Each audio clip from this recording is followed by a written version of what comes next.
Từ sao ạ?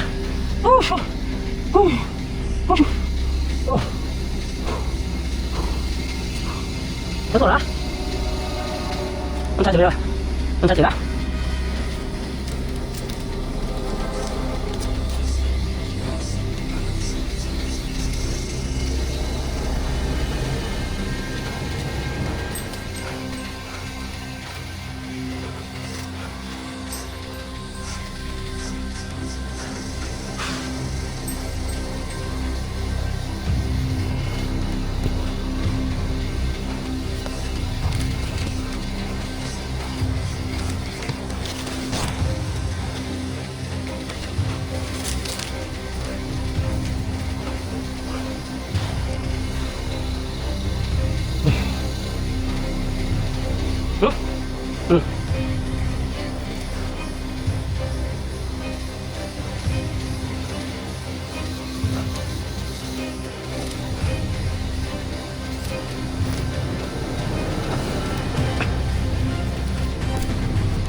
Đi luôn.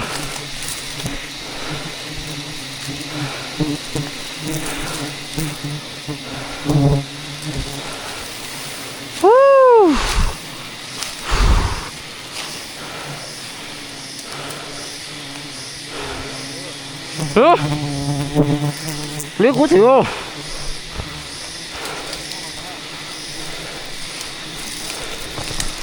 Phải thiệt hả?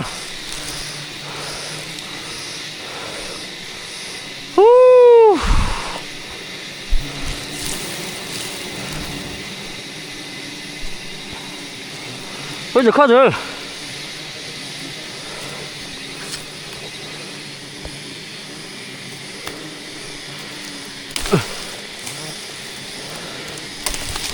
Lấy được cua. Lấy được món à. Rất to.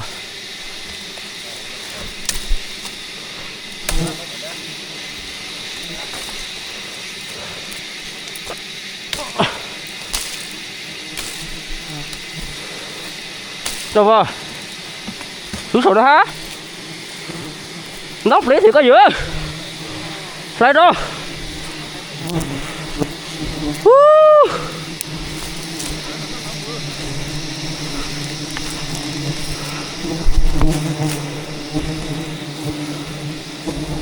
lính á sao đó nó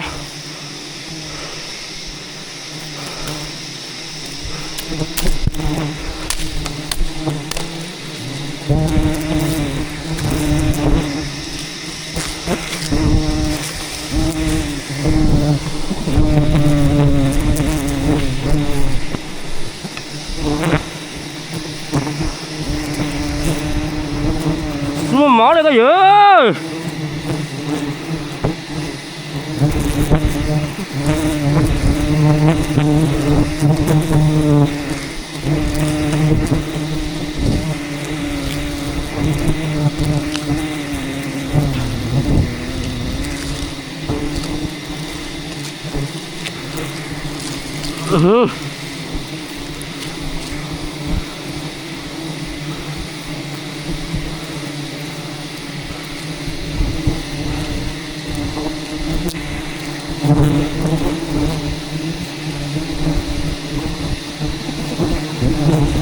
sao mà mở đây ơi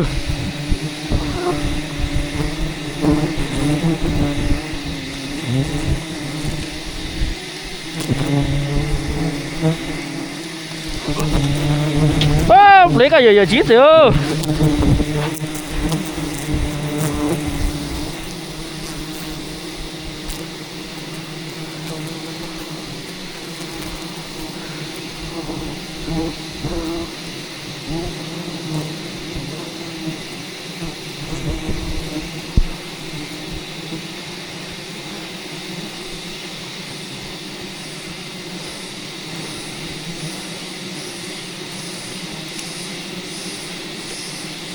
ủa你是这么大的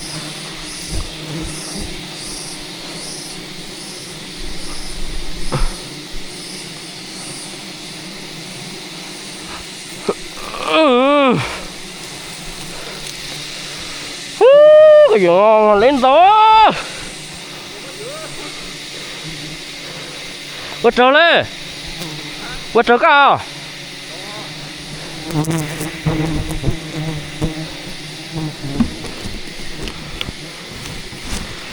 ta nói thổi mà cái này chỉ nhậu nó là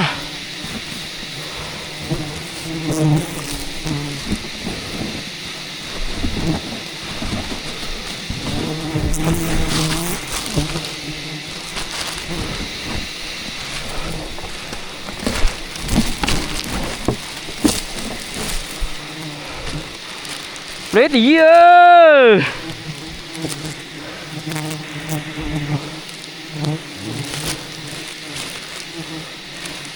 chẳng làm thua hả tao lửa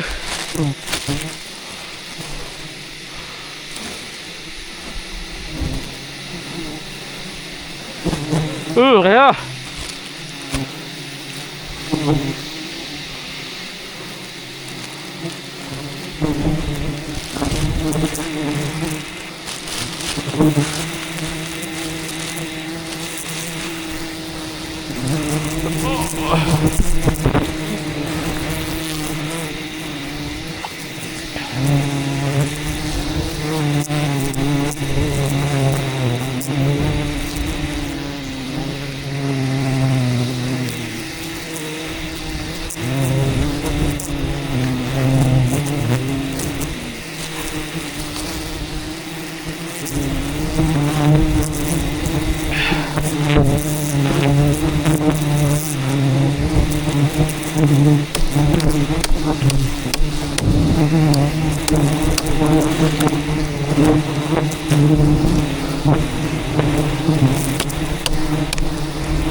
Chúng ta lên tới coi dưới lên tới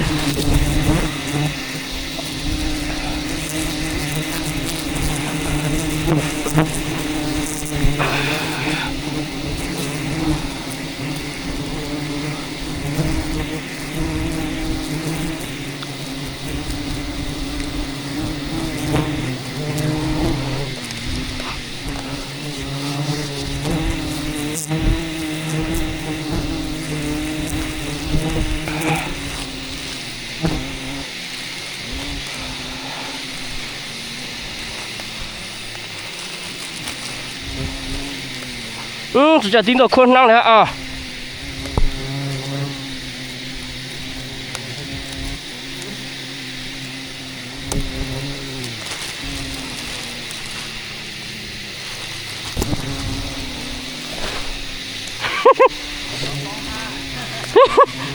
nó tự tàn ha cái gì nữa nó nát to là cái gì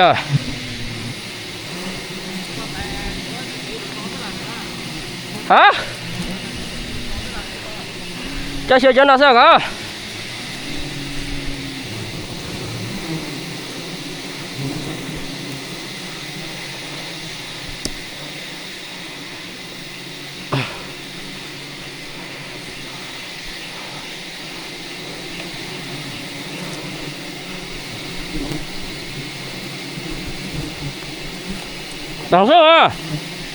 đằng sau à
một cái quá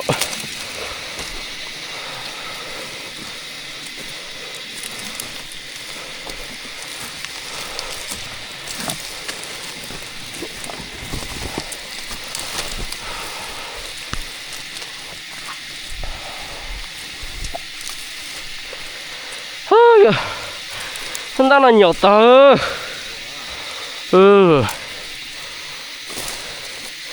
Lý Thánh ơi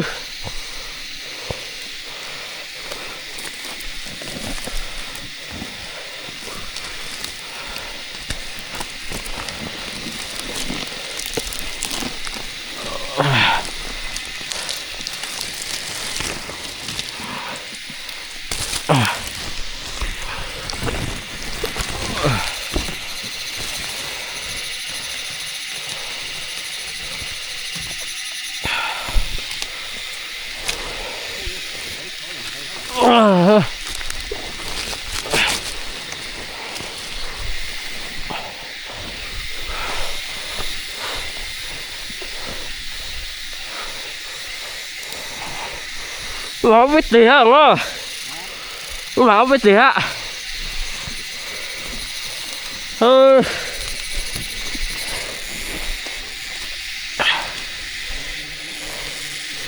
cái gì đó con tung phí cái gì cái gì tung phí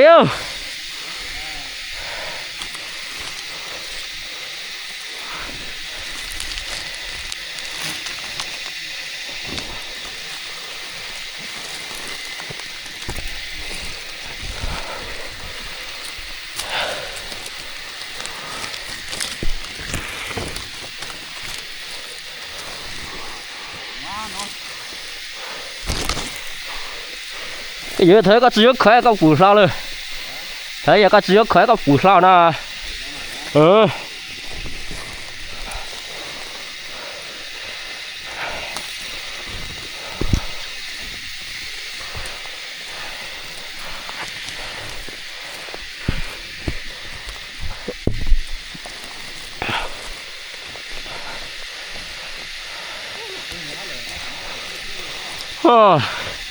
mà áo với tiền áo chó hò ngồi nó hỗ trợ chung nữa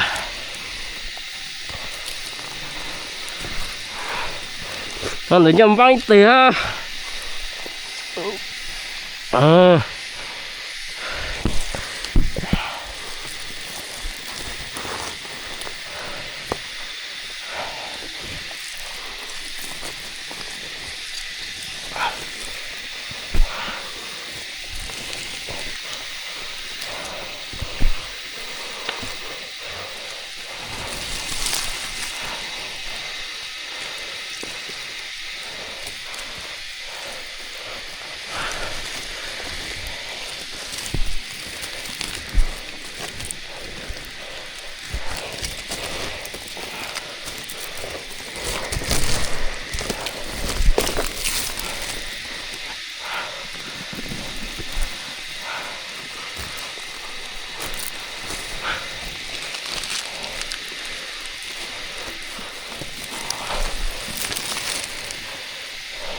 ôi giời